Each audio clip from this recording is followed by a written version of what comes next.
જો ઘઉંનો પંખ પાડવાનું ચાલુ થઈ ગયું છે.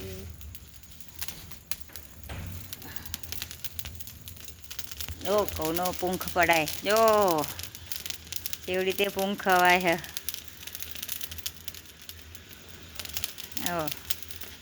એવું ગૂંથ્યો જેટલો જો એક મહી પડે હ, કશું મહી નહીં પડે. હવે પછી ગહવાનો ખાટલે જોજો, પછી ઉપડે પાછો હોવાનો.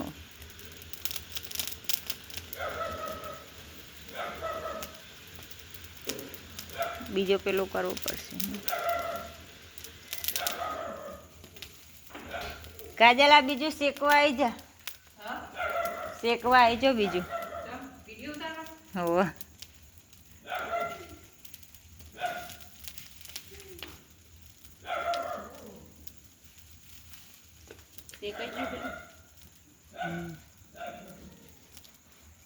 પેલા અહીંયા કરી રહ્યા.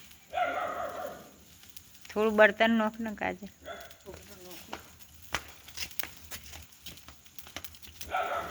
તો એક બર્તન હળગાવ અને એક શેક.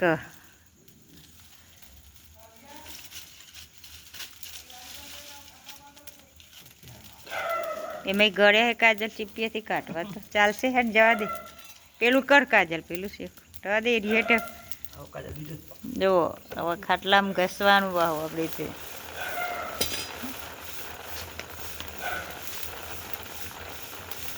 જો આ એક શેક. જો કારીગર, બે કારીગર હા તો તાણ પેલું એ થાય. જો આ રીતે પંખ શેકવાનું ને ખાવા કે ઘઉંનો પંખ, ઘઉંનો પંખ. પણ કંઈ કર ઘઉંનો પંખ ખાતે ખાતે કે જો કેવું તપાય લમણાએ શેકાઈ જાય નહીં. તાણ હવે પાછા હુપડું લઈશું અને આ હુપડેથી પાછા હોવાનું. તાણ પેલું એ થાય નહીં. કાજલ પેલું દેતવારો હોય તાર જોડે. એ આવો હે જા કાજલ બોલાવો.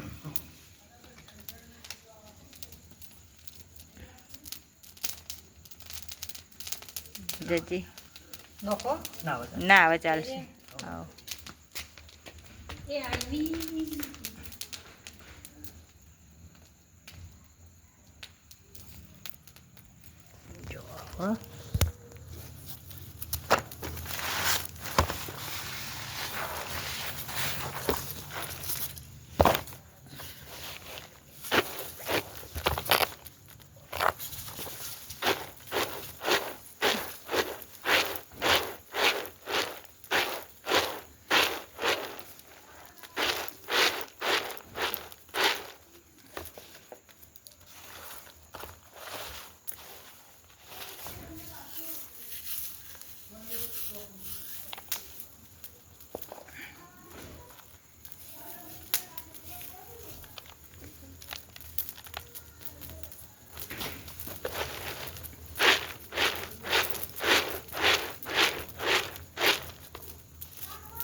જો હાથ પડી જાય. બળી જાય આ તો ફોલ્લા પડા હાથમાં. ગરમ ગરમ શેકવાનું એટલે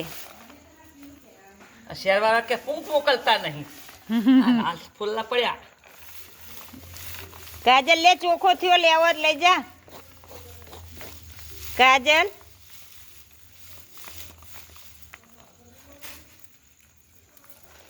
ભગવાનને તો શું તરા હુઈ પોટા દીધા હવે. ચાલે